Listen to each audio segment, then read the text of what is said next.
Hello and very warm welcome to your very own favourite education channel dear school. आज हम क्या पढ़ने वाले हैं स्टूडेंट्स? आज हम क्लास 10 बायोलॉजी का third chapter that is how do organism reproduce को कंटिन्यू करने वाले हैं। हमने इससे पहले लेक्चर में आपको फ्यूजन के बारे में बताया था, साथ में मैंने कुछ और इम्पोर्टेंट बातों के बारे में डिस्कस किया था। अगर आपने वो लेक्चर अभी तक नहीं देखा है तो प्लीज जल्दी से डिस्क्रिप्शन बॉक्स में जाइए और उस लेक्चर को गो थ्रू कीजिए। तो आज के इस लेक्चर में हम क्या पढ़ने वाले हैं? तो भाई आज के इस लेक्चर में हम एसेक्सुअल रिप्रोडक्शन को कंटिन्यू करने वाले हैं। लास्ट लेक्चर में मैंने आपको एसेक्सुअल रिप्रोडक्शन का वन ऑफ द मोड्स जिसको हम फिशन बोलते हैं उसके दोनों टाइप्स बताए थे। एक होता है बाइनरी फिशन, एक होता है मल्टीपल फिशन। आज हम उसी एसेक्सुअल रिप्रोडक्शन को मतलब कि एसेक्सुअल रिप्रोडक्शन के दूसरे टाइप को स्टार्ट करने वाले हैं जिसका नाम है बडिंग। लेकिन बडिंग को पढ़ने से पहले एक बहुत इंपॉर्टेंट बात है जो कि मुझे आपको बतानी है, उसके बाद हम बडिंग को कंटिन्यू करने वाले हैं। उससे पहले जो आपको इंपॉर्टेंट बात ध्यान रखनी है वो है सेल डिवीजन। आई होप कि आपने 9th में भी पढ़ा होगा, but let me tell you this, लेकिन ये क्वेश्चन एग्जाम में बहुत कम आते हैं कि सेल डिवीजन बताइए, लेकिन आपको पता होना जरूरी है। थोड़े से फैक्चुअल टाइप के क्वेश्चन बनते हैं इसमें से। तो भाई हमारी बॉडी में मतलब हर किसी की बॉडी में दोनों सेल डिवीजन नहीं होते हैं, ऑफ कोर्स ही बात है, लेकिन जनरली सेल डिवीजन दो तरीके के होते हैं। मतलब कि जो सेल है वो दो तरीके से डिवाइड होता है। मान लीजिए आपका ये एक सेल है, ठीक है। अब ये सेल दो तरीके से डिवाइड हो सकता है। इस सेल को डिवाइड करने के दो मोड्स होते हैं। सबसे पहला होता है माइटोसिस और दूसरा होता है मायोसिस, ठीक है। अब माइटोसिस और मायोसिस ये क्या क्या होते हैं, इनमें डिफरेंस क्या होता है? तो भाई माइटोसिस जो प्रोसेस होता है, अगर उस प्रोसेस के द्वारा कोई सेल डिवाइड हो तो उस सेल को डिवाइड होने के बाद हमारे पास दो डॉटर सेल्स मिलते हैं, ठीक है। जैसा हमने बाइनरी फ्यूजन में देखा था कि अगर हमारे सेल को डिवाइड करने के बाद दो डॉटर सेल्स मिले तो वो हमारा माइटोसिस होता है, ठीक है। माइटोसिस में हमारे दो डॉटर सेल्स मिलते हैं, ठीक है, और ये एसेक्सुअल रिप्रोडक्शन में होता है, ठीक है। लेकिन वही जो हमारा मायोसिस होता है इसमें से हमें 4 डॉटर सेल्स मिलते हैं, क्योंकि एक जो हमारा सेल होता है वो 2 टाइम्स डिवाइड होता है और ये सेक्सुअल रिप्रोडक्शन में होता है। अब आप कहोगे कि हमने तो ये सुना था कि जो हमारा प्लाज्मोडियम होता है वो मल्टीपल फिशन करता है, और मल्टीपल फिशन तो एसेक्सुअल रिप्रोडक्शन में होता है, और अगर वो मल्टीपल फिशन है इसका मतलब तो मायोसिस कर रहा है ना। लेकिन ऐसा नहीं है, क्योंकि मैंने आपको बताया था कि उसमें प्लाज्मोडियम में क्या होता है। प्लाज्मोडियम में आपका पूरा का पूरा एक ऐसा शेप होती है प्लाज्मोडियम की जो कि सिस्ट से कवर्ड रहती है, और यहाँ पे जैसे आपके पास एक सेल था, सॉरी एक न्यूक्लियस था, वो 2 न्यूक्लियस में टूट जाएगा। फिर ये न्यूक्लियस जो है 2 न्यूक्लियस में टूटेंगे। मतलब कि जो आपका एक न्यूक्लियस है वो 2 न्यूक्लियस में टूट करके 2 सेल्स बना रहा है। वो 4 नहीं बना रहा है, वो 2 ही बना रहा है। फिर आगे उससे जो बने हुए सेल्स हैं वो 2 सेल्स में टूट रहे हैं, फिर वो 2 सेल्स में टूट रहे हैं। तो कहीं ना कहीं यहाँ पे बाइनरी फिशन का ही एक एक्सटेंडेड फॉर्म है जिसको आप मल्टीपल फिशन बोल देते हो। यानी कि यहाँ एसेक्सुअल ही है, मतलब यहाँ पे माइटोसिस ही हो रहा है, 2 डॉटर सेल्स बन रहे हैं, फिर वो 2 डॉटर सेल्स मिलकर के जब मैच्योर हो रहे हैं फिर वो जाकर के आगे डिवीजन कर रहे हैं। लेकिन भाई मायोसिस में एक सेल ही डिवाइड होकर के 4 डॉटर सेल्स बनाता है, ठीक है। ये सेक्सुअल रिप्रोडक्शन में देखने को मिलता है। हो सकता है आपको अभी समझ ना आए, लेकिन जब हम सेक्सुअल रिप्रोडक्शन को पढ़ना स्टार्ट करेंगे तो आपको अच्छे से समझ में आ जाएगा। अब मैं शॉर्ट में बता दूं तो यहाँ पे क्या होता है, एग्जाम्पल के लिए आपके पास एक जाइगोट है। जाइगोट क्या होता है वो आप ज्यादा सिर में मत दर्द रखिए, अभी हम आगे जब सेक्सुअल रिप्रोडक्शन को रीड करेंगे तो आपके सब समझ में आ जाएगा। अभी समझ लीजिए जो आपका जाइगोट होता है वो एक फर्टिलाइज्ड एग होता है, ठीक है। अब ये आपका एक जाइगोट है, मतलब एक सेल है मान लीजिए। अब ये सेल जो है सेक्सुअल रिप्रोडक्शन से बना है, तो ये 4 डॉटर सेल्स में टूटेगा, क्योंकि इसमें क्या होगा भाई मायोसिस होगा, तो इसमें 4 डॉटर सेल्स आ जाएंगे। अच्छा, इसमें 4 डॉटर सेल्स बनने की क्या जरूरत होती है? क्योंकि भाई सेक्सुअल रिप्रोडक्शन जब होता है तो उसमें मल्टीपल मतलब मल्टी सेलुलर ऑर्गेनिज्म का फॉर्मेशन होता है ना। जैसे इंसान है, इंसान में जाइगोट बनते हैं और फिर वो जाइगोट डिवाइड हो होके एक बेबी की फॉर्मेशन करता है। बेबी क्या होता है? एक मल्टी सेलुलर ऑर्गेनिज्म होता है जिसको फॉर्मेशन के लिए बहुत सारे सेल्स चाहिए होते हैं, है ना भाई। ब्रेन सेल्स अलग हो गए, हार्ट के सेल अलग हो गए, कार्डियक सेल्स, लिम्ब सेल्स अलग हो गए, नर्व सेल्स अलग हो गए। हर एक बॉडी के लिए उसे स्पेशलाइज, मतलब हर एक बॉडी पार्ट के लिए उसे स्पेशलाइज्ड सेल चाहिए होते हैं, इसलिए उसकी जो सेल डिवीजन है वो भी माइटोसिस से होती है, सॉरी मायोसिस से होती है, जिसमें डॉटर जो आपका सेल है वो डिवाइड होके 4 डॉटर सेल्स में टूटता है। ठीक है, जिससे होता क्या है, एक बार में ही 4 डॉटर सेल्स बनते हैं और वो 4 डॉटर सेल बन करके अपने अपने स्पेशलाइज्ड लोकेशन पे जाकर के या फिर अपने स्पेशलाइज्ड काम के अनुसार डिवाइड होते चले जाते हैं और एक कॉम्प्लेक्स बॉडी स्ट्रक्चर को फॉर्मेशन करते हैं, जिसको आप मल्टी सेलुलर ऑर्गेनिज्म बोलते हो। ठीक है, तो कुल मिला के आपको एट द ऑल केवल इतना सा ध्यान रखना है कि आपका एसेक्सुअल रिप्रोडक्शन में माइटोसिस होता है और आपका सेक्सुअल रिप्रोडक्शन में मायोसिस होता है। माइटोसिस में 2 डॉटर सेल्स बनते हैं और मायोसिस में 4 डॉटर सेल्स बनते हैं। वैसे तो ये टॉपिक बहुत ज्यादा ब्रॉड है, लेकिन ये 9th क्लास का टॉपिक है और आपकी क्लास 10 में इतना ज्यादा यूज नहीं आएगा। जो यूज में आना था मैंने आपको बता दिया है। ठीक है, आपके लिए इतना ही इनफ है।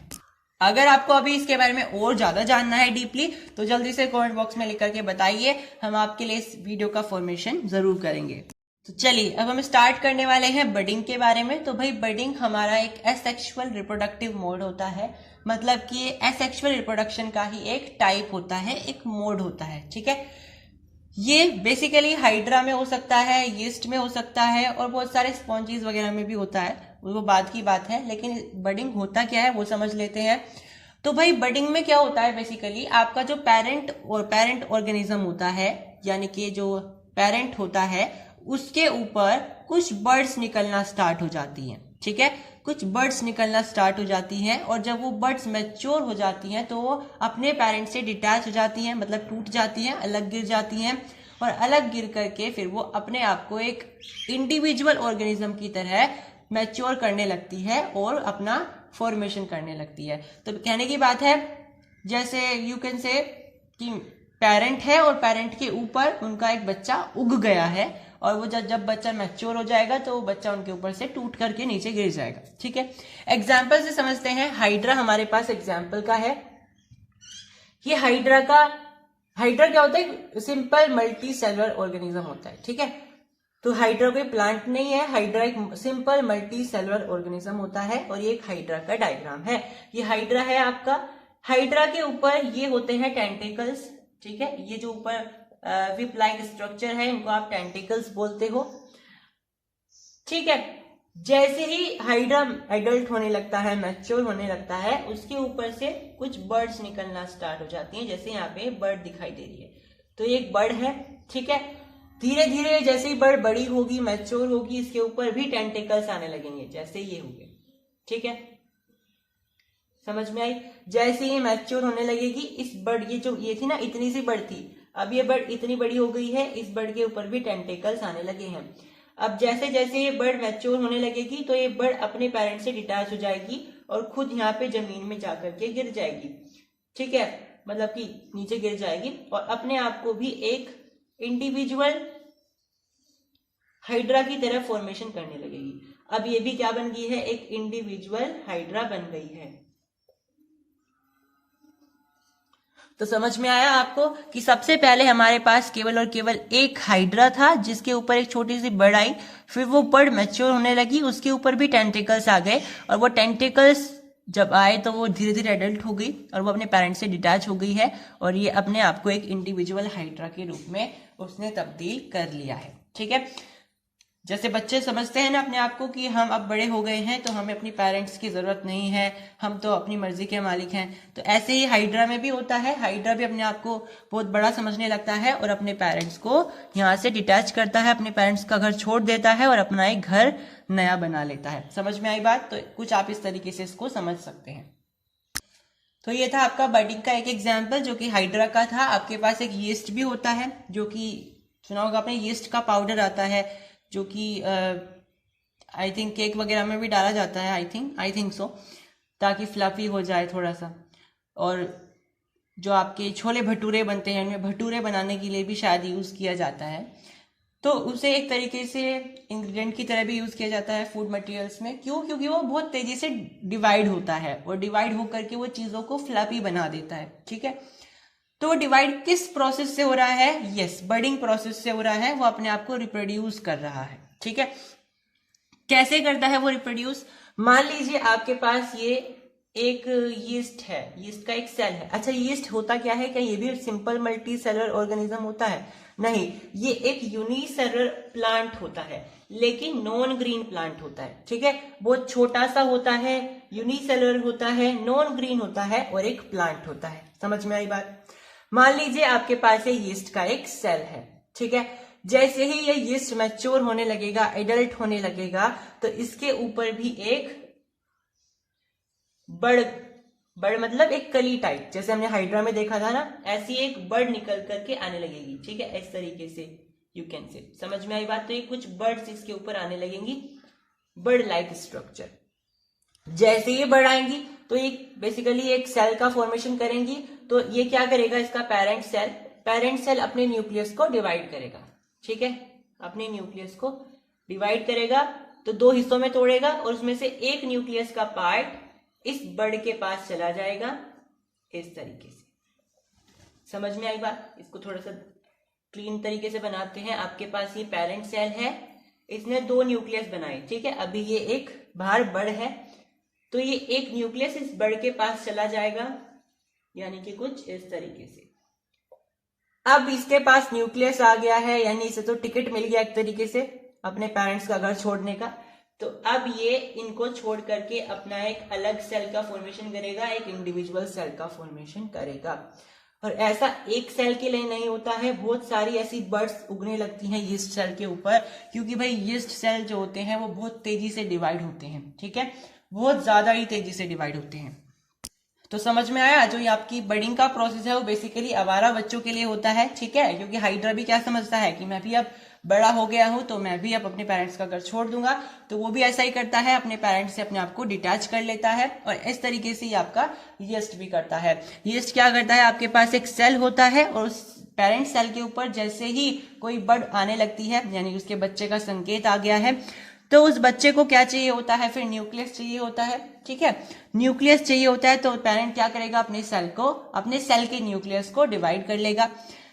उसमें से एक हिस्सा इस बर्ड को मिल जाएगा, और जैसे ही उसे न्यूक्लियस का एक हिस्सा मिल गया तो उसे अपना टिकट मिल गया, और उससे जैसे ही टिकट मिला तो अपने पेरेंट को अपने आप से डिटैच कर लेगा और अपने आप को एक नया इंडिविजुअल फॉर्म में कन्वर्ट कर लेगा। लेकिन ऐसा जरूरी नहीं होता है कि जो ऑर्गेनिज्म बर्डिंग के प्रोसेस से रिप्रोड्यूस हो रहे हैं वो सारे ही आवारा बच्चे हों। ठीक है, जैसे आपका ये हाइड्रा होता है, आपका यीस्ट होता है, ये क्या होते हैं? बहुत ही बदतमीज बच्चे होते हैं। लेकिन सब बच्चे ऐसे नहीं होते हैं, यानी कि बर्डिंग प्रोसेस से जो बच्चे रिप्रोड्यूस होते हैं वो जरूरी नहीं है ऐसे हो कि अपने माँ बाप को छोड़ करके चले जाएं। ठीक है, ऐसे भी कुछ ऑर्गेनिज्म होते हैं जो कि बर्डिंग प्रोसेस से रिप्रोड्यूस होते हैं और वो अपने आप को डिटैच नहीं करते हैं। तो उन ऑर्गेनिज्म में कौन कौन आते हैं? यस, बिल्कुल सही बात है, स्पॉन्जेस और कोरल्स आते हैं। तो भाई ये भी ऐसे ऑर्गेनिजम्स होते हैं जो कि बर्डिंग के प्रोसेस के द्वारा रिप्रोड्यूस करते हैं, लेकिन कभी भी अपने माता पिता का साथ नहीं छोड़ते हैं, हमेशा ही उनसे ही जुड़े हुए रहते हैं। एग्जाम्पल के लिए मान लीजिए आपका एक स्पॉन्जी का एक सेल है, इसके ऊपर भी बर्ड आई। जैसे ही बर्ड आई, इसके पेरेंट ने सोचा इसको भी न्यूक्लियस देना है। ठीक है, इसको भी न्यूक्लियस मिल गया है, बट इसे न्यूक्लियस मिल गया लेकिन फिर भी अपने पेरेंट को नहीं छोड़ेगा। फिर ये चाहेगा कि मैं भी डिवाइड हूं, क्योंकि वो भी मैच्योर हो जाएगा, तब वो भी चाहेगा कि मैं भी डिवाइड हूं, उसके ऊपर भी कोई बर्ड आएगी। ऐसे ही बहुत सारी इसके ऊपर बर्ड उगने लगेगी और एक बहुत बड़ी स्केल पर ये रिप्रोडक्शन होता चला जाएगा, लेकिन एक दूसरे को छोड़ेगा नहीं, एक दूसरे के साथ अटैच रहेगा। समझ में आई बात? और इस तरीके से इनकी पूरी की पूरी एक कॉलोनी बन जाएगी। आपने सुना होगा ना, कोरल बीफ्स होते हैं। ठीक है, जैसे आपके कोई लक्षद्वीप आइलैंड है, उनके आसपास कुछ कोरल बीफ्स होते हैं। अब वो ना आपको दिखाई देते हैं कि ये तो लैंड है, ये तो जमीन है, लेकिन असल में वो कोई टापू नहीं होता है, वो कोई लैंड नहीं होता है, वो कोई आइलैंड नहीं होता है, ये कोरल बीफ्स ही होते हैं। मतलब कि ये जो कोरल्स है ना, कोरल भी इसी तरीके से डिवाइड करते हैं। उनके ऊपर बर्ड आती है, वो उनके पेरेंट्स से अटैच रहती है, फिर वो डिवाइड होते हैं और एक बहुत बड़ी स्केल पे वो इस तरीके से डिवाइड होते चले जाते हैं और इतने ज्यादा रिप्रोड्यूस होते हैं, एक दूसरे से डिटैच भी नहीं हो पाते, मतलब एक दूसरे से अटैच रहते हैं, जुड़े हुए रहते हैं। और इतनी बड़ी स्केल में रिप्रोड्यूस कर लेते हैं कि वो एक लैंड का फॉर्मेशन कर लेते हैं, एक आइलैंड का फॉर्मेशन कर लेते हैं, और देखने में लगता है कि ये तो कोई जमीन है, ये तो कोई टापू है, ठीक है। इनफैक्ट कुछ लोग उनके ऊपर अपना घर भी बना लेते हैं। समझ में आई बात? तो बर्डिंग प्रोसेस का मतलब ये नहीं है कि सब बच्चे उसमें जो है हाइड्रा जैसे होंगे, यीस्ट जैसे होंगे। कुछ बच्चे ऐसे भी होते हैं जो कि स्पॉन्जेस जैसे होते हैं और कोरल जैसे होते हैं, जो कि अपने पेरेंट्स से अटैच रहते हैं और एक बहुत बड़े बड़े टापूज का फॉर्मेशन करते हैं, ठीक है, क्योंकि वो अपने पेरेंट्स से अटैच रहेंगे और अपने पेरेंट्स से अटैच हो के एक बहुत बड़ा एक कॉलोनी बना लेंगे, ठीक है, कुनबा बना लेंगे बहुत बड़ा, यू कैन से, और वो सबके सब आपस में मिलकर के रहेंगे। और दूर से ऐसे देखने पे लगता है जैसे ये तो एक टापू हो। चलिए अब हम पढ़ते हैं एक नए रिप्रोडक्टिव मोड की तरफ चलते हैं, जो कि एसेक्सुअल का ही एक पार्ट होता है और जिसका नाम होता है स्पोर फॉर्मेशन। स्पोर्स होते क्या हैं? स्पोर्स आप समझ सकते हो, छोटे छोटे से बीज टाइप स्ट्रक्चर्स होते हैं, मतलब बीज जैसे दिखने वाले कुछ यू कैन से बिल्डिंग्स होती है, जो कि अपने आप को कवर्ड रखे हुए होते हैं एक प्रोटेक्टिव लेयर से, ताकि अगर कोई ऐसी सिचुएशन आए, कोई ऐसी कंडीशन आए जो कि उनके फेवर में ना हो, मतलब कि ऐसा कोई क्लाइमेट आ जाए जिसको वो सहन ना कर पाए, तो उसके लिए वो पहले से ही एक तैयारी करके चलते हैं कि अपने ऊपर वो एक कवरिंग कर लेते हैं कि जैसे ही अनफेवरेबल कंडीशन आएगी तो वो अपने आप को प्रोटेक्ट कर लेंगे। अब अनफेवरेबल कंडीशन कुछ भी हो सकती है, वो टेम्परेचर में उतार चढ़ाव भी हो सकता है, या फिर खाने की कमी भी हो सकती है, हवा पानी की कमी भी हो सकती है, कुछ भी ऐसी कोई चीज हो सकती है। स्पोर्स इतने ज्यादा छोटे होते हैं कि आप उनको अपनी आंखों से नहीं देख सकते हो। समझ में आई बात? और ये इतने लाइट होते हैं, इतने हल्के होते हैं कि हवा में उड़ते रहते हैं, ठीक है। तो you can imagine like this, ये आपके कोई स्पोर, एक कोई बीज है स्पोर, जिसके ऊपर एक कवरिंग होती है जो कि इसे प्रोटेक्ट करके रखती है, और ये इतने लाइट होते हैं कि हवा में ऐसे ऐसे उड़ते रहते हैं, लेकिन आप इसको अपनी आंखों से नहीं देख पाते हो। अच्छा, अब ये स्पोर प्लांट होते हैं कि एनिमल होते हैं? जी, ये आपके प्लांट होते हैं। अब इनका रिप्रोडक्शन होता कैसे है? तो भाई एक पेरेंट स्पोर सेल होता है, एक पेरेंट प्लांट का होता है, जिसमें कुछ स्पोर्स लगते हैं, जैसे आपने देखा होगा ना पेड़ पौधे होते हैं उनपे बीज लगते हैं, इसी तरीके से जो आपका पेरेंट स्पोर होता है उसके ऊपर कुछ स्पोर जैसे बीज टाइप स्ट्रक्चर लगते हैं, और उन बीज टाइप स्ट्रक्चर के ऊपर इस तरीके से एक कवरिंग होती है। ये कवरिंग उनको किस चीज से बचाती है? जी, उनको अनफेवरेबल कंडीशन से बचाती है। अब जैसे प्लाज्मोडियम में होता था ना कि जैसे उनकी फेवरेबल कंडीशन आएगी, जो ये कवरिंग है वो टूट जाएगी, और जैसे वो टूटेगी बहुत सारे के सारे उनके डॉटर सेल्स निकल करके बाहर आएंगे, जो कि रिप्रोड्यूस करना, मतलब कि जो कि अपने आप को एक इंडिविजुअल यूनिट्स की तरह डेवलप करना स्टार्ट कर देंगे। तो ऐसा ही बिल्कुल होता है आपके स्पोर फॉर्मेशन में। आपके पास क्या था? एक प्लांट था, इस प्लांट के ऊपर छोटे छोटे स्पोर्स लगे हुए थे, इन स्पोर्स ने अपने आप को डिटैच कर लिया, और ये डिटैच होकर के यू कैन से डिटैच कर लिया या नहीं भी किया, लेकिन ये मैच्योर होने लगे, ठीक है। इनकी अनफेवरेबल कंडीशन थी, इसलिए उन्होंने अपने ऊपर क्या लगा लिया? एक प्रोटेक्टिव लेयर लगा ली। जैसे ही वो प्रोटेक्टिव लेयर लगी, वो अपने आप को अंदर से मल्टीप्लाई करने लगे।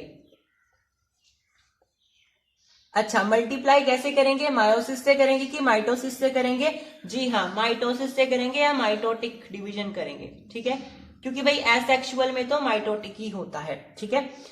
तो भाई ये आपके पास स्पोर था जो कि अपने आप को माइटोटिक डिवीजन से डिवाइड करने लगेगा, और जैसे ही उनकी फेवरेबल कंडीशन आएगी तो एक कवरिंग ऊपर से टूट जाएगी, और जैसे ही कवरिंग टूटेगी तो बहुत सारे के सारे स्पोर्स हवा में, लैंड पर, पानी में फैल जाएंगे और आपको वो दिखाई भी नहीं देंगे। और जैसे ही उनकी फेवरेबल कंडीशन आएगी, वहां पे जाके वो अपने आप को जर्मिनेट करना स्टार्ट कर देंगे। जर्मिनेट क्यों करेंगे? क्योंकि वो प्लांट ही तो है। तो बेसिकली आपके पास एक प्लांट होता है, पेरेंट प्लांट होता है, जिसके ऊपर हंड्रेड्स ऑफ रिप्रोडक्टिव यूनिट्स आती हैं, ठीक है। स्पोर्स को आप बोल सकते हो रिप्रोडक्टिव यूनिट्स, रिप्रोडक्टिव यूनिट्स। और ये स्पोर्स, एक स्पोर की अगर बात करें तो एक स्पोर के ऊपर एक इस तरह की प्रोटेक्टिव लेयर होती है, ठीक है, जो कि अपने आप को अंदर से माइटोटिक डिवीजन से डिवाइड करती रहती है, माइटोटिक डिवीजन से डिवाइड करती रहती है। और ये कवरिंग कब बनाती है जी? जब आपकी अनफेवरेबल कंडीशन हो, अनफेवरेबल कंडीशन हो तब ये अपने ऊपर ये कवरिंग बनाती है। लेकिन जैसे इसकी फेवरेबल कंडीशन आएगी तो ये आपकी जो लेयर है, कवरिंग प्रोटेक्टिव लेयर है, ये टूट जाएगी। और जैसे ये टूटेगी बहुत सारे छोटे छोटे स्पोर्स निकल करके आएंगे, जो कि यू कैन से इस तलाश में, हवा में, पानी में, लैंड पर इस तलाश में घूमेंगे कि उन्हें कहीं ऐसी फेवरेबल कंडीशन मिल जाए कि वो अपने आप को जर्मिनेट कर पाए। जैसे उन्हें अपनी फेवरेबल कंडीशन मिलेगी कि वो जर्मिनेट हो पाए तो वो जर्मिनेट करना स्टार्ट कर देंगे। जर्मिनेट करने का मतलब है कि जो सीड हैं, ये जो स्पोर्स हैं, वो सीड्स ही तो होते हैं, और वो सीड्स अपने आप को जड़ा लेंगे। जड़ाना समझते हैं कि उनकी जड़ निकलने लगेंगी, और जड़ जैसी निकलेगी, उनकी रूट्स जैसी निकलेंगी, वो अपने आप को एक प्लांट में, एक इंडिविजुअल प्लांट में कन्वर्ट करना स्टार्ट करेंगे। मान लो उनमें से एक प्लांट को अपनी फेवरेबल कंडीशन मिल गई है और वो एक जमीन पे आके गिर गया है, तो वो अपने आप को जर्मिनेट करना स्टार्ट कर देगा। उसकी रूट नीचे निकलने लगेगी, उसकी पत्तियां ऊपर की तरफ निकलने लगेंगी। समझ में आई बात? और इस तरीके से वो अपने आप को एक इंडिविजुअल प्लांट में कन्वर्ट कर लेगा। तो एक बार फिर से समझते हैं। आपके पास कोई प्लांट था जिसके ऊपर बहुत सारे हंड्रेड्स ऑफ रिप्रोडक्टिव यूनिट्स लगी हुई थी, मतलब कि स्पोर्स लगे हुए थे। तो ये स्पोर्स क्या होते हैं भाई? रिप्रोडक्टिव यूनिट्स होती हैं, रिप्रोडक्टिव यूनिट्स होती हैं, सीड्स ही होते हैं बेसिकली। जैसे इनकी अनफेवरेबल कंडीशन आएगी तो ये अपने ऊपर एक कवरिंग कर लेंगे। ठीक है, जैसे ही कवरिंग करेंगे तो इनके ऊपर क्या होगा भाई? एक कवरिंग आएगी जो कि इनको अनफेवरेबल कंडीशन से बचाएगी, अनफेवरेबल कंडीशन से बचाएगी, अनफेवरेबल कंडीशन से बचाएगी। अब अनफेवरेबल कंडीशन से बचाएगी, ठीक है, लेकिन अंदर ही अंदर ये क्या करेंगे? अपने आप को डिवाइड करेंगे, जैसे प्लाज्मोडियम करता था। अपने आप को डिवाइड करेंगे किस प्रोसेस से? माइटोटिक डिवीजन से। और जैसे ही इनकी फेवरेबल कंडीशन आएगी, ये तो कवरिंग इतना है, इतना उनकी फेवरेट कंडीशन नहीं आएगी। जैसे ही उनकी फेवरेट कंडीशन आ जाएगी, मतलब फेवरेबल कंडीशन आ जाएगी, वो इस कवरिंग को हटा देंगे, यानी अब ये कवरिंग इनकी हट जाएगी। अब बहुत जैसे ही कंडीशन हटेगी, उन्होंने तो अंदर बहुत सारे डिवाइड करके बहुत सारे डॉटर सेल्स बना लिए हैं, है ना? इसके अंदर तो बहुत सारे डॉटर सेल्स बन गए हैं अब, क्योंकि उन्होंने इसके अंदर डिवाइड कर करके माइटोटिक डिवीजन से बहुत सारे सेल्स का फॉर्मेशन कर लिया है। तो जैसे ही ये जो आपकी कवरिंग है ये टूटेगी, तो इसमें से बहुत सारे स्पोर्स निकल करके आएंगे। कवरिंग से पहले ये एक डॉटर सेल, सॉरी एक स्पोर था, लेकिन कवरिंग करने के बाद इस एक स्पोर ने अपने अंदर बहुत सारे ऐसे ही स्पोर्स बना लिए, ऐसे ही डॉटर सेल्स की फॉर्मेशन कर ली। और जैसे ये कवरिंग टूटेगी, इसमें से बहुत सारे डॉटर सेल्स, बहुत सारे स्पोर्स बाहर निकल करके आएंगे। और जैसे ही बाहर निकल के आएंगे, ऐसे लगते हैं जैसे कोई पटाखा फूट गया हो, ऐसे फूटते हैं, और आप उनको देख भी नहीं पाते हो। समझ में आए? तो एक तरीके से ब्लास्ट होंगे और वो हवा में, पानी में, लैंड पर इस तरीके से घूमते रहेंगे। कब तक घूमते रहेंगे? हवा में वगैरह में उड़ते हुए, इतना उन्हें अपनी फेवरेट कंडीशन नहीं मिलती। मतलब एक तरीके से चलते नहीं है कि हमें वहां जाना है, हमारी फेवरेट कंडीशन नहीं आई है, हमें तो लैंड पर जाना है, अब हमें पानी पे जाना है। बेसिकली ये जहां भी गिरते हैं वहां पे अपनी फेवरेट कंडीशन को बनाने की कोशिश करते हैं। नहीं बनती तो इनका सीड बेकार हो जाता है। अगर इनकी फेवरेट कंडीशन वहां पे है, मतलब वहां पे ह्यूमिडिटी है, ठीक ठाक क्लाइमेट है, मॉइस्चर है, ठीक है, मतलब ऐसी कंडीशन है कि जर्मिनेशन के लिए परफेक्ट है, तो वो अपने आप को जर्मिनेट करना स्टार्ट करेंगी। जर्मिनेट करने का मतलब होता है अपनी जड़ वगैरह निकाल देना, अपने आप को एक इंडिविजुअल प्लांट यूनिट में कन्वर्ट करना, ये सारी चीजें। तो वो जैसे उसकी फेवरेबल कंडीशन आएगी, वो अपने आप को जर्मिनेट करना स्टार्ट करेगा और एक इंडिविजुअल प्लांट का रूप ले लेगा। समझ में आई बात? तो इस तरीके से स्पोर फॉर्मेशन का प्रोसेस होता है। अब ये किस किस प्लांट में होता है वो समझ लेते हैं। तो ये जो प्रोसेस होता है रिप्रोडक्शन का, ये बेसिकली फंजाई में देखने को मिलता है, यानी कि फंगस वगैरह में देखने को मिलता है। ठीक है, ये फंगस वगैरह में देखने को मिलता है। और जो आपका कॉमन ब्रेड होता है ना, जो कॉमन ब्रेड मोल्ड होता है, वो भी एक फंगस प्लांट होता है जिसका साइंटिफिक नेम राइजोपस होता है। उसमें भी यही प्रोसेस देखने को मिलता है। ठीक है, तो चलिए इस प्रोसेस को एग्जाम्पल से समझते हैं, एक डायग्रामेटिक रिप्रेजेंटेशन से। हमने एग्जाम्पल लिया है राइजोपस का, जो कि आपका कॉमन ब्रेड मोल्ड होता है, जो कि एक फंजाई होता है, बेसिकली फंगस होता है, जिसका साइंटिफिक नेम राइजोपस होता है। ठीक है, अब ये किस तरीके से इसमें होता है ये चीज स्पोर फॉर्मेशन का, वो देख लेते हैं। तो भाई आपके पास ये क्या है, एक राइजोपस का एक प्लांट है। ठीक है, ये जो इसकी रूट लाइक स्ट्रक्चर आपको दिखाई दे रही है, इसको आप बोलते हो राइजोइड्स। ठीक है, ये जो है इसमें गोल गोल जो है, इसके अंदर बहुत सारे स्पोर्स हैं, इसके अंदर बहुत सारे स्पोर्स हैं। तो ये स्पोर्स के जो नोब लाइक स्ट्रक्चर हैं, नोब लाइक स्ट्रक्चर्स हैं, इनको आप बोलते हो स्पोरेंजियम। ठीक है, इनको आप बोलते हो स्पोरेंजियम। अब जैसे ही स्पोरेंजियम मैच्योर होंगे तो ये ब्लास्ट हो जाएंगे, ब्रस्ट हो जाएंगे, और ये ब्रस्ट होकर के हवा में क्या निकाल देंगे, बहुत सारे स्पोर्स निकाल देंगे। समझ में आई बात? अब ये रूट से कनेक्टेड होते हैं नोब लाइक स्ट्रक्चर एक स्टेम लाइक स्ट्रक्चर से, और स्टेम लाइक स्ट्रक्चर को आप स्पोरेंजियोफोर्स बोलते हो। आप ऐसे इमेजिन कर सकते हो, ये कोई प्लांट है, इस पे कोई फल लगा हुआ है, उस फल के अंदर कोई बीज है, तो फल को आप क्या बोलोगे, स्पोरेंजियम बोलोगे, इन बीज को आप स्पोर्स बोलोगे, और जिस टहनी से ये रूट से कनेक्टेड है उस टहनी को आप स्पोरेंजियोफोर्स बोलोगे, और जिन रूट से ये प्लांट लगा हुआ है उन रूट्स को आप राइजोइड्स बोलोगे। समझ में आया? इस तरीके से आप इसको इमेजिन कर सकते हो। बेसिकली होता क्या है, ये इसके रूट लाइक स्ट्रक्चर राइजोइड्स होते हैं, और ये स्टेम लाइक स्ट्रक्चर स्पोरेंजियम होते हैं। ये नोब लाइक स्ट्रक्चर ये root like stem like structure sporangiophores होते हैं। ये जो नोब लाइक स्ट्रक्चर है स्पोरेंजियम होते हैं, और ये जो नोब लाइक स्ट्रक्चर जब ब्रस्ट होते हैं तो छोटे छोटे से रिप्रोडक्टिव यूनिट्स को एयर में, हवा में, पानी में, इन सब में छोड़ देते हैं, जो कि रिप्रोडक्टिव यूनिट्स होती हैं, जिनको आप स्पोर्स बोलते हो, जो कि सीड लाइक स्ट्रक्चर्स होते हैं। समझ में आई बात? चलिए अब हम स्टार्ट करने वाले हैं एक नया एसेक्सुअल रिप्रोडक्शन का मोड, जिसका नाम है रीजनरेशन। रीजनरेशन के नाम से आप समझ सकते हो किसी चीज को रीजनरेट करना। ठीक है, इसमें बेसिकली होता क्या है, जैसे मान लीजिए आपको कोई ऑर्गेनिज्म है, कोई भी ऑर्गेनिज्म है, अगर वो बीच से टूट जाता है या आप उसको काट देते हो, ठीक है, तो आपने उसको दो हिस्सों में काट दिया, और वो दो हिस्सों में काटने के बाद भी मरेगा नहीं। वो जो उसके दो हिस्से कटे हैं ना, वो अलग अलग दो हिस्सों यानी दो जानवरों में तब्दील हो जाएंगे। आपने ऐसा देखा भी होगा कई बार, शायद नहीं भी, आपने देखा होगा कुछ ऑर्गेनिज्म होते हैं जिनको आप दो हिस्सों में अगर काट देते हो तो मरते नहीं हैं।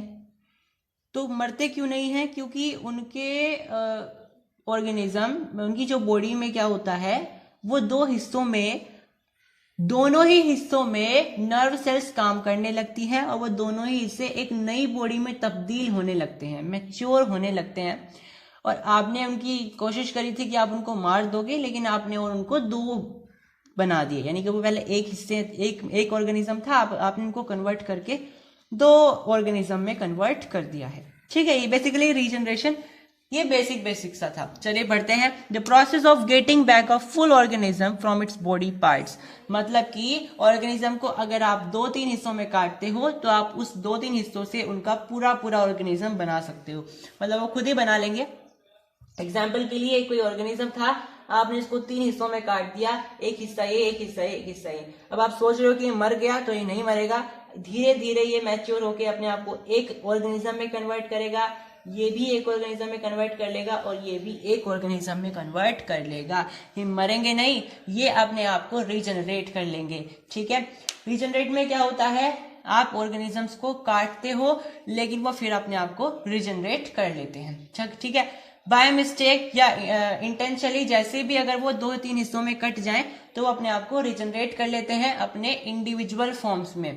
ठीक है, अब स्टूडेंट्स पूछते हैं कि जैसे ही छिपकली की पूंछ कट जाती है तो वो मूव करती रहती है, या फिर जो सांप होता है वो मरने के बाद ऐसा करता है, या सांप की भी अगर पूंछ कट जाती है तो वो भी ऐसा ही करता है, तो क्या वो रीजनरेशन है? नहीं, वो रीजनरेशन नहीं है भाई। रीजनरेशन में होता है कि अगर आप दो हिस्सों में काटोगे तो वो दो हिस्से ही आपके अलग अलग ऑर्गेनिज्म में बदल जाएंगे। एग्जाम्पल के लिए आपके पास कोई इंसान था, आपने उस इंसान को 2-3 हिस्सों में काट दिया, एक गर्दन के बल, एक पेट तक के बल, एक घुटनों तक के बल और एक पैर तक के बल, 4 हिस्सों में आपने काट दिया। अब आप देख रहे हो कि इसका जो मुंह है वो पूरा का पूरा शरीर बन गया है, उसका जो पेट था वो भी पूरा का पूरा शरीर बन गया है, उसके मुंह खुद ब खुद लग गया, जो उसका टांगों वाला हिस्सा था वो भी अपने आप पूरा एक शरीर बन गया है, मुंह, हाथ, पैर सब आ गए हैं उसके पास, ऐसे हम बोल रहे हैं। समझ में आई? तो भाई छिपकली में तो ऐसा होता नहीं है। छिपकली की पूंछ थोड़ी देर 1-2 घंटा मूव करती है, फिर वो अपने आप शांत होकर के शांतिपूर्वक सिधार जाती है। समझ में आई बात? तो रीजनरेशन बेसिकली होता है अगर वो अपने आप किसी इंडिविजुअल ऑर्गेनिज्म में तब्दील हो जाए, किसी मतलब जिस ऑर्गेनिज्म से वो अलग हुई है। समझ में आई बात? लेकिन छिपकली मूव क्यों करती है? क्योंकि उसके अंदर नर्व सेल्स के जो इलेक्ट्रिक इंपल्स होते हैं वो मूव करते रहते हैं, जो कि अपने शिकारी को भटकाने के लिए होते हैं। बेसिकली छिपकली खुद ब खुद भी उस चीज को कर सकती है। कभी कभी क्या होता है, अगर आप उसको डंडा मारने की कोशिश करोगे और अगर आप बिल्कुल उससे क्लोज पहुंच जाते हो, उसको बिल्कुल डंडा मारने की कोशिश कर रहे हो, तो अपने आप अपनी पूंछ को छोड़ देती है, अपने आप अपनी पूंछ को अपने शरीर से डिटैच कर लेती है, जिससे शिकारी को भटकाया जा सके। क्यों? क्योंकि उसकी पूंछ में इलेक्ट्रिक इंपल्सेस बहुत तेजी से जाते हैं और जैसे ही वो वहां से चली जाती है तो आप उस पूंछ को देखने लगते हो और वो पूंछ इस तरीके से मूव करती रहती है, उससे शिकारी भटक जाता है। ठीक है? क्योंकि उसके अंदर इलेक्ट्रिक इंपल्सेस जनरेट होते रहते हैं और वो मूव करती रहती है। लेकिन कितनी देर तक जनरेट होंगे? क्योंकि दिमाग तो उसके शरीर के अगले वाले हिस्से में था, जितने थोड़े बहुत इलेक्ट्रिक इंपल्स वहां सर्कुलेट हो सकते थे वो 1-2 घंटे तक होते रहेंगे, बाकी शांत हो जाएगा फिर वो। ठीक है? इस तरीके से होता है। लेकिन रीजेनरेशन में बेसिकली आपका पूरा का पूरा ऑर्गेनिज्म ही बन जाता है। ठीक है? अगर आप छपकी को ही मानते हो, लिजर्ड को ही मानते हो कि अगर वो रीजनरेट होगी भी तो वो रीजनरेट फिर ऐसे होनी चाहिए कि अगर उसकी पूंछ अलग गिर गई है टूट करके, तो वो अलग पूंछ ही कल परसों को अलग छिपकली बन जाएगी। मतलब जो वो पूंछ टूटी थी वो पूंछ ही छिपकली बन जाएगी। समझ में आई बात? तो रीजनरेशन एक ऐसा प्रोसेस होता है। समझ में आई? और ये पावर किसके पास होती है? ऐसा कौन महान ऑर्गेनिज्म है जिसके पास ये पावर होती है? तो बिल्कुल सही, प्लेनेरिया एक ऐसा ऑर्गेनिज्म है जिसके पास ये रीजनरेशन की पावर होती है। ये एक फ्लैट वर्म होता है जो कि फ्रेश वाटर यानी ताजे पानी में रहता है, फ्रेश वाटर पॉन्ड्स में रहता है, ताजे पानी के नालों में और तालाबों में रहता है, या फिर स्लो मूविंग स्ट्रीम्स में रहता है।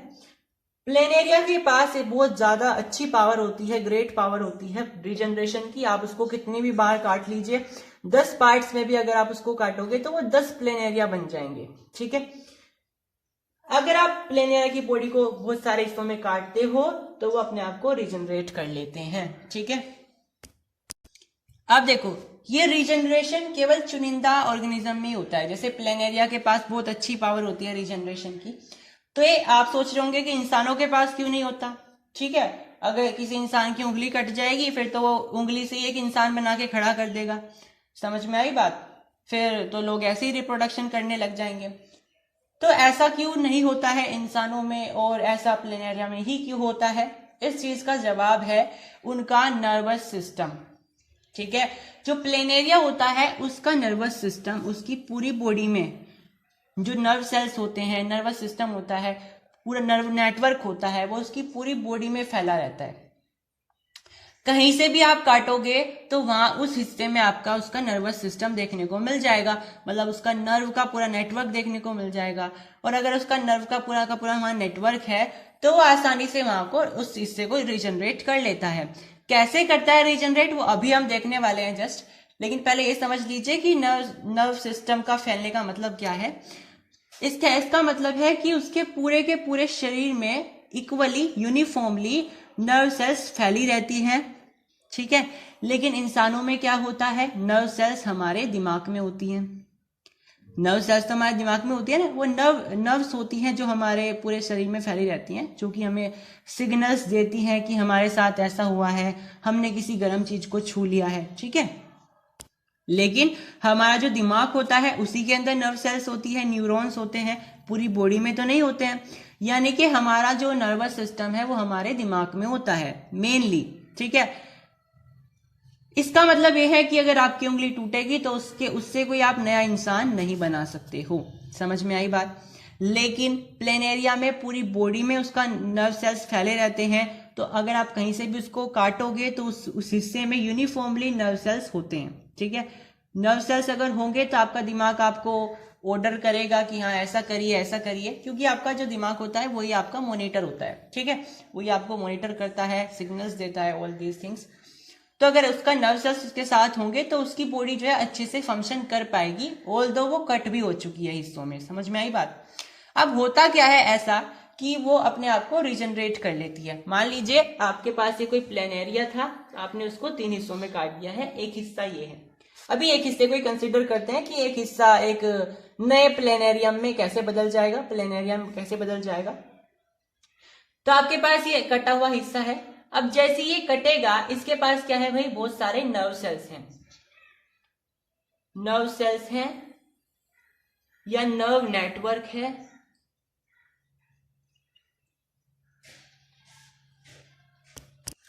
तो जैसे ये प्लेनेरिया डिफरेंट पीसेस में कन्वर्ट टूट जाएगा, मतलब आपने इसको इंटेंशनली अगर आपने ही इसको कट कर दिया है 3 हिस्सों में, तो अगर आप एक हिस्से को कंसिडर करो तो उस एक हिस्से में सेल्स की बॉल बनने लगती है। यानी उसके अंदर जितने भी सेल्स होंगे वो उतने ही सेल्स जो हैं उसके अंदर एक सेल की बॉल बना लेगा, यानी कि बॉल ऑफ सेल का फॉर्मेशन होगा। अब ये बॉल ऑफ सेल एक इंडिविजुअल सेल की तरह काम करेगा और अपने आप को डिवाइड करना स्टार्ट करेगा। यानी इस एक बॉल ऑफ सेल से बहुत सारे सेल्स बनने लगेंगे, different different types of cell बनने लगेंगे, जो कि अपनी स्पेशलाइज्ड लोकेशन पे जाने लगेंगे। मतलब कि जैसे हमारे होती है बॉडी में जो हमारे न्यूरॉन्स होते हैं वो हमारे माइंड में होते हैं, हमारे कार्डियक सेल्स होते हैं हमारे हार्ट में होते हैं, लिम्ब सेल्स होते हैं हमारे हाथ पैरों में होते हैं। तो इस तरीके से इस प्लेनेरिया के अंदर जितने भी सेल बनेंगे वो अपनी स्पेशलाइज्ड लोकेशन पे जाने लगेंगे, जहां जहां उनका काम है। जैसे वो अपनी स्पेशलाइज्ड लोकेशन पे जाने लगेंगे, अपने टिश्यूज का फॉर्मेशन करने लगेंगे, टिश्यूज बनने से ऑर्गन बनने लगेंगे, ऑर्गन बनने से ऑर्गन सिस्टम बनने लगेगा और ऑर्गन सिस्टम से पूरी बॉडी बनने लगेगी, है ना। यही तो होता है, सेल हमारी फंडामेंटल यूनिट होती है हमारी बॉडी की। तो जैसे ही सेल्स बनेंगे, सेल से टिश्यू बनेंगे, टिश्यू से ऑर्गन बनेंगे, ऑर्गन से ऑर्गन सिस्टम बनेगा और ऑर्गन सिस्टम से पूरी की पूरी बॉडी बन जाएगी। क्योंकि सेल्स स्पेशलाइज्ड टिश्यू बनाएंगे, फिर स्पेशलाइज्ड टिश्यू स्पेशलाइज्ड ऑर्गन बनाएंगे और स्पेशलाइज्ड ऑर्गन का पूरा सिस्टम बनाएंगे और ऑर्गन सिस्टम के बनने से पूरी की पूरी बॉडी बन जाती है। तो भाई ये जो प्रोसेस होता है रीजनरेशन का, ये रिलेटिवली उन बॉडीज में होता है जो कि बहुत सिंपल सी बॉडीज हो, मतलब उनका स्ट्रक्चर कोई इतना ज्यादा कॉम्प्लेक्स ना हो।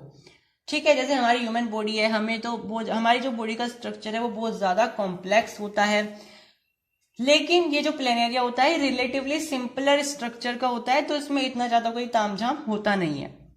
अगर ये 2-3 हिस्सों में टूट भी जाता है तो इसके अंदर सेल्स की बॉल बनने लगती है और वो सेल्स की बॉल अपने आप को डिवाइड कर करके स्पेशलाइज्ड लोकेशन पे पहुंचाती रहती है और वो स्पेशलाइज्ड लोकेशन पे जाने से सेल्स डिवाइड हो के टिश्यू बना लेता है, फिर टिश्यू डिवाइड हो के अपना मतलब टिश्यूज इकट्ठा हो के ऑर्गन बनाएंगे, फिर ऑर्गन अपना सिस्टम बनाएंगे, ऑर्गन सिस्टम बनाएंगे, ऑर्गन सिस्टम से पूरी की पूरी बॉडी की फॉर्मेशन हो जाती है। ठीक है, लेकिन अगर आप ये समझ रहे हो कि आपने प्लेनेरिया को अभी काटा है तो अभी के अभी ये पूरा का पूरा एक नए प्लेनेरिया में तब्दील हो जाएगा, तो ऐसा नहीं है, इसको थोड़ा बहुत टाइम लग सकता है। ठीक है, क्यों? क्योंकि भाई देखो इसके फॉर्मेशन के लिए कितनी बड़ी साइकिल चलेगी, तो ये एकदम से तो होने से रहा। अगर आप इसको 2-3 हिस्सों में काटोगे तो इसको टाइम लगेगा कि वो अपनी बॉडी को वापस से रिगेन करे, रीजनरेट कर पाए। ठीक है, लेकिन हाँ अब ये एक प्लेनेरिया था, अब ये 3 प्लेनेरिया में कन्वर्ट हो जाएगा। समझ में आई बात? सो आई होप आपको रीजनरेशन समझ में आया होगा। आज की इस वीडियो में इतना ही। नेक्स्ट वीडियो में हम स्टार्ट करेंगे फ्रेगमेंटेशन और फिर वेजिटेटिव प्रोपेगेशन। समझ में आई? तो वेजिटेटिव प्रोपेगेशन में हम बहुत सारी चीजें पढ़ेंगे, कटिंग, ग्राफ्टिंग, टिश्यू कल्चर वगैरह, तो ये चीजें हम आगे पढ़ने वाले हैं। आज की इस वीडियो में इतना ही। Hope you have like the session and subscribe to the channel as well and don't forget to share the channel as well. ठीक है, तो चलिए मिलते हैं अगली वीडियो में। Thank you.